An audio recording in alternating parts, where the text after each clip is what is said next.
Alors bonjour.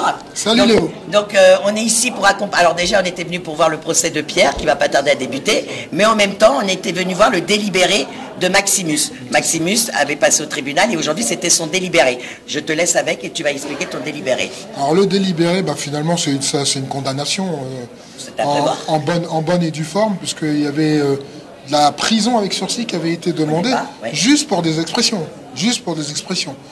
Donc d'ailleurs tu étais présente et tu as bien vu que le tribunal était plutôt partial. Il n'était pas neutre, ce tribunal. Cette présidente, cette présidente et ses substituts n'étaient pas neutres, non, ça se voyait. Sachant qu'à 2 minutes de l'audience viennent se rajouter l'Observatoire des Juifs d'Europe voilà. et Avocats sans frontières qui étaient intéressés par la procédure. Oui. C'est ce qu'ils ont expliqué. Donc à 2 minutes, ils ont pris le train en marche. Voilà, et c'est ce qui fait aujourd'hui que tu dois payer encore plus, puisque tu dois payer ces parties civiles. Oui, ça alourdit un petit peu la charrette. J'aurais dû peut-être m'y mettre moi aussi. Hein. C'est ça. Donc la justice, en fait, fonctionne par aiguillonnage, comme un train. C'est-à-dire, elle a une voie à suivre, mais si vous prenez l'aiguille, vous savez, c'est ce qu'on appelle l'aiguillage. On change, on fait changer le train de direction. C'est très exactement ce qui s'est passé. Le train a changé de direction.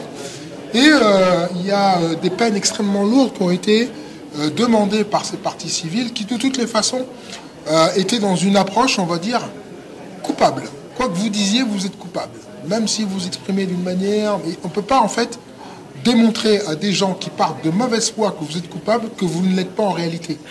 C'est pas possible. C'est strictement pas possible. C'est comme quelqu'un qui veut commettre un crime. Quand il a l'intention de commettre son crime, il va commettre son crime, il trouvera une justification pour le faire. Là, c'est exactement la même chose. On n'était pas dans un malentendu, qu'est-ce que vous avez dit, etc. Une recherche de la vérité. Ou une recherche de la vérité. Pas du tout. Non, on était là dans une dynamique de faire un exemple. De te condamner. De vous condamner, vous étiez 4. Oui, de nous condamner, non, mais c'est surtout de construire un hégémon. Oui, de construire déjà. De consolider l'hégémon qui existe déjà et qu'on n'a pas le droit de dénoncer. Alors que tout le monde voit cet hégémon en puissance, tout le monde le voit. Je te dirais que vous avez été aussi condamné par rapport à tes propos, notamment du lobby juif. Eux-mêmes se définissent comme lobby juif. Donc eux, ils ont le droit de se définir comme lobby juif.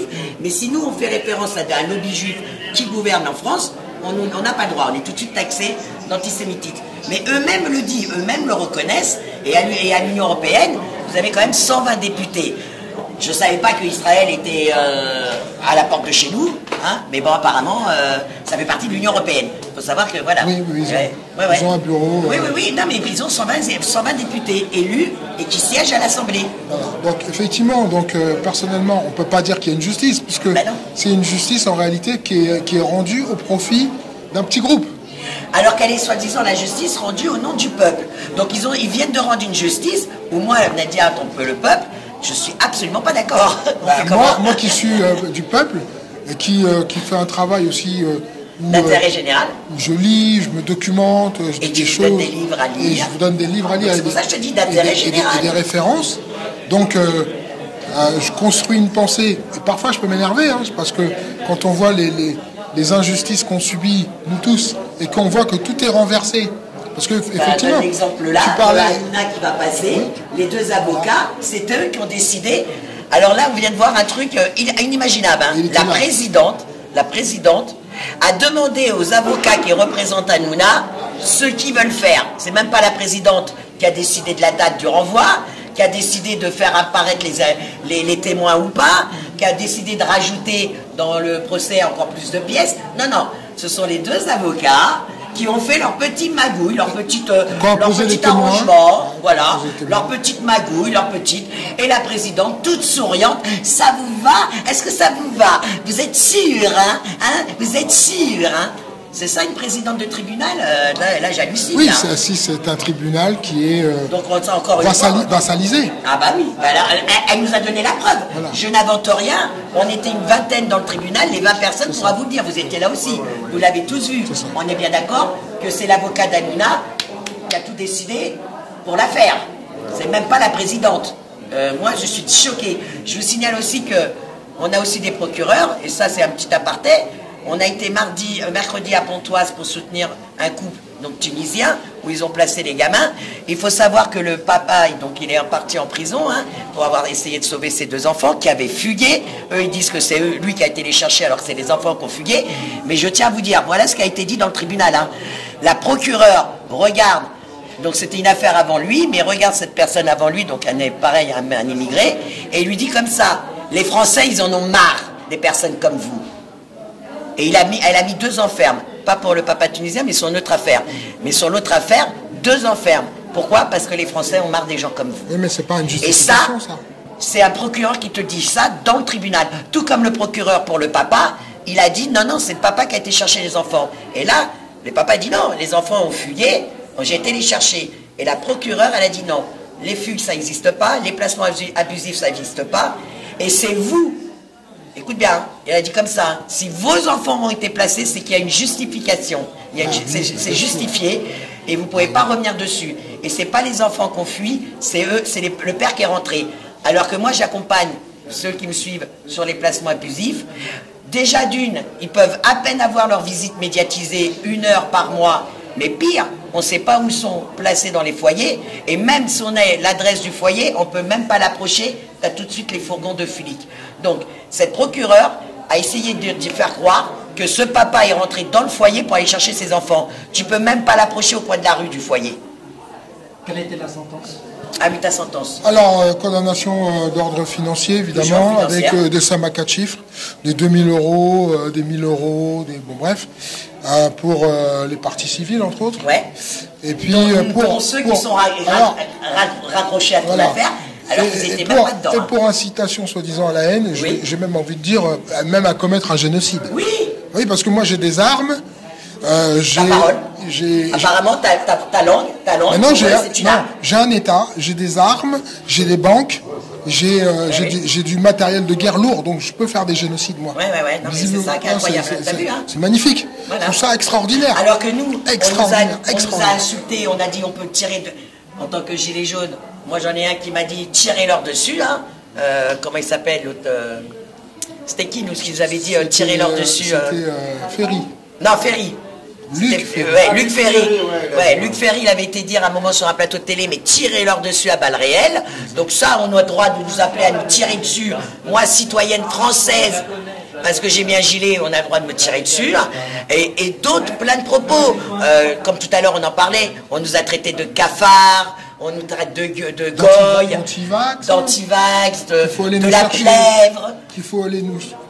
Qu'est-ce que tu vas faire? Viens nous chercher. Bah, qu'est-ce que je vais faire? Moi, je réfléchis je discuterai avec mon avocat et je pense qu'on va pas en rester là, quoi. Bah non, il va pas payer. Déjà, il paiera pas. Déjà, c'est une certitude. Même pas 1 euro qu'on leur donnera. Les sommes demandées sont... Je pense qu'ils nous prennent déjà assez sur nos impôts. Sont excessives. Mais puis même, je pense qu'on les donne déjà assez de pognon sur nos impôts. Et puis quand il y aura une vraie justice, on parlera. Parce que moi, je pense que c'est ces gens-là qui me doivent de l'argent. Bien sûr. Parce que vous avez le porte-parole, la femme là, du porte-parole de l'armée là, de Sahel, sa femme qui est en France, qui a créé un truc de studio là.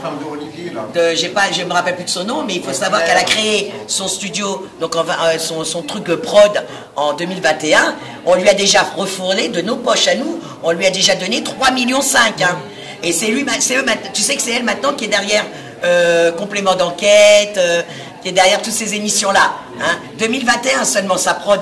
Et elle a main mise sur toutes nos émissions de télé. Mais pire, je me dis, de nos impôts, on lui a déjà fourgué 3,5 millions. De toute façon, tout est politique, c'est un procès politique.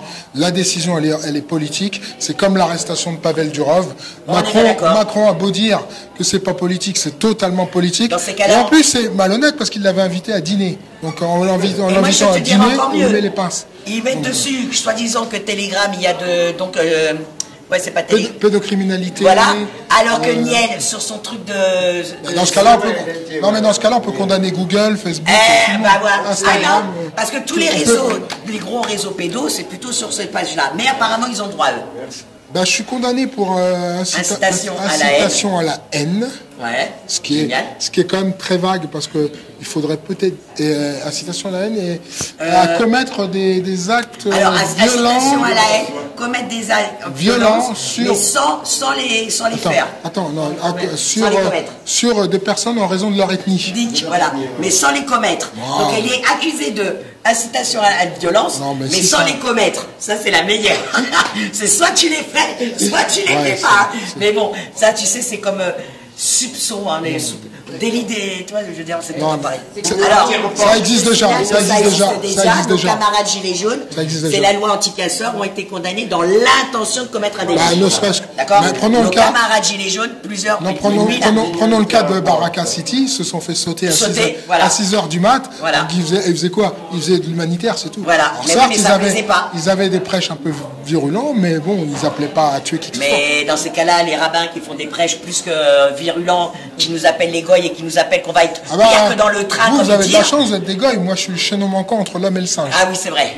Et ça, ils le disent. Mais ça, c'est pas violent. Non, ça c'est pas violent. Ça c'est normal. C'est normal. Voilà. Ça me rappelle aussi. C'est pas incitation à la haine. Non. C'est des paroles de bienvenue, je vous dis. C'est la bienveillance. Voilà, c'est des paroles d'amour. C'est la bienveillance. On va y aller, ça a repris le procès. Voilà, merci en tout cas. Merci Léo. Et là, on va maintenant écouter Pierre. Je te rends l'antenne, Léo, j'imagine. Voilà, merci en tout cas à ton public d'avoir suivi ça. Et l'heure est grave, il est temps de se réveiller collectivement. Hein. On peut pas rester comme ça. Là, il est très grave parce que. Ce qu'on me fait à moi, voilà, on le fera demain à ton voisin et à toi-même. Après ton délibéré, il y a eu d'autres personnes. Bon, le procès va être, ils ont reporté. Ah, oui. Mais est-ce que vous avez vu qu'il y avait un mec, il était là parce que par rapport à un écrit sur un tweet. Donc juste un tweet. Aujourd'hui, un tweet vous emmène au tribunal. Même un commentaire sur YouTube. Une sodomie d'enfant vous donne la Légion d'honneur. Voilà où on en est aujourd'hui. Hein. Les amis, c'est très très grave ce qui se passe. Hein. On n'a plus aucune liberté, alors qu'on est soi-disant Charlie. Hein. Mais alors Charlie quand ça les arrange. Hein. Parce que je vois pas où on peut être. Parce qu'aujourd'hui, quand on prend notre parole, rien que si à propos leur conviennent pas, ben on se retrouve au tribunal et avoir une amende. Et ça dépend qui vous désigne comme coupable. Oui, en plus. C'est ça, c'est surtout ça. C'est-à-dire que la partialité de la justice n'existe pas parce qu'il suffit qu'un puissant vous désigne comme coupable. Ouais. Moi, j'avais l'avocat d'Atali, j'avais Balançon antisémite, j'en ai eu tout un tas sur le dos. Si ces puissants-là ont décidé qu'il fallait, vous étiez coupable, vous serez coupable indépendamment de ce qui vous êtes, ce que vous faites ou vous n'avez pas fait.